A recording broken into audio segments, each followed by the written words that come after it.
Police అమరవీరుల సంస్మరణ దినోత్సవం సందర్భంగా మీర్పేట్ పోలీసులు బాలాపూర్ చౌరస్తాలోని ఆనంద్ ఫంక్షన్ హాల్లో రక్తదాన శిబిరాన్ని ఏర్పాటు చేశారు. పలువురు పోలీసులతో పాటు యువకులు కూడా రక్తదానం చేశారు. ఈ కార్యక్రమంలో స్థానిక ఎమ్మెల్యే తీగల కృష్ణారెడ్డితో పాటు మీర్పేట్ సిఐ రంగస్వామి తదితరులు పాల్గొన్నారు.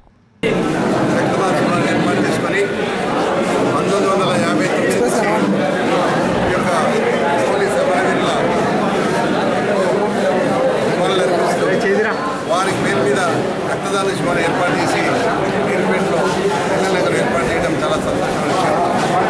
నేను చాలా సందర్భాలలో చూసా పోలీస్ శాఖ ఈరోజు పూర్తిగా నిమగ్నమైపోయి వారి పరిధిలో అందరూ కూడా కింది లెవెల్ నుంచి పై లెవెల్ వరకు ఇన్స్పెక్టర్స్ కానీ సబ్ ఇన్స్పెక్టర్స్ కానీ కానిస్టేబుల్స్ కానీ పౌరులు కానీ అందరూ కూడా పోలీస్ మన వీరులకు అందరూ కూడా ధన్యవాదాలు చెప్తారు.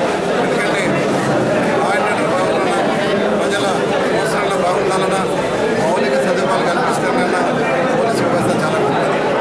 వారు చక్కగా విధులు నిర్వహిస్తూ చాలామంది మన త్యాగం చేసినటువంటి మన వీరులకు అందరూ కూడా అందరూ కూడా బాధ్యత అవసరం ఉంది. ఎందుకంటే వారు విధి నిర్వహణలో 24 గంటలు పనిచేస్తూ మరి భార్య పిల్లలను వదిలిపెట్టి కూడా ఈరోజు మనందరూ కూడా ఈ ల్యాండ్ ఆర్డర్ కల్పిస్తున్నటువంటి పోలీసు వాళ్ళందరూ కూడా మన శాసనసభ్యుల వారికి అందరూ కూడా తెలియజేస్తున్నారు. ప్రతి ఒక్కరు కూడా ఈ రక్తదానం అంటే ఈ రక్తం ఇవ్వడం వలన మరొకరికి ప్రాణం పోసినట్టు అవుతుంది కనుక ఈ రక్తదాన శిబిరాన్ని కొనసాగించి ఎక్కువ శాతంలో మనం ఈరోజు అన్ని జిల్లాల కంటే మన రంగారెడ్డి జిల్లాలో స్థానం రావాలని చెప్పేసి భారతదేశంలో పోలీస్ అమరవీరుల సంస్కరణ దినం అనేది ఎంతో పండుగగా జరుపుకోవడం జరుగుతుంది.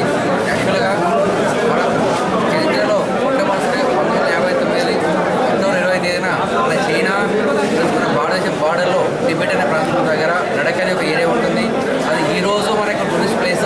గతంలో 59 పంతొమ్మిది ఆ సమయంలో మన యొక్క భారతదేశంలో ఉన్న బార్డర్ పోలీస్ వాళ్ళు పోతా ఉంటే చైనా పోలీస్ వాళ్ళు పైన హిల్లక్స్ మీద ఉండి మనం అటాక్ చేసిన వాళ్ళు 10 మంది అమరవీరులు అయినారు.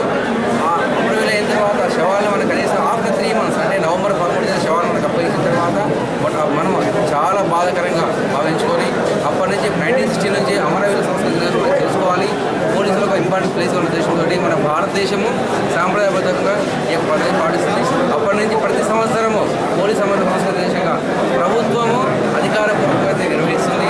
దీనికి సంబంధించి ప్రభుత్వం మన యొక్క ముఖ్యమంత్రి గారు దీనికి పోలీస్ అమరవీరులైన వాళ్ళకి వాళ్ళ కుటుంబాలకి ప్రభుత్వ ఉద్యోగాలు ఇవ్వడంతో పాటు వాళ్ళకి సంబంధించి ప్రభుత్వ స్థలాలు అన్ని ఇచ్చి వాళ్ళు అన్ని విధాలు ఆర్థికంగా ఆదుకుంటూ పోలీసు వాళ్ళని ముందుకు నడిపిస్తూ ఉన్నారు. ఈ విషయంలో మన ప్రత్యేకంగా మన మహేశ్వర్ నియోజకవర్గ ఎమ్మెల్యే గారు, మన ఎంపీపీ గారు, మన యొక్క ప్రజాప్రతినిధులు, మీడియా మిత్రులందరికీ మా యొక్క ప్రత్యేక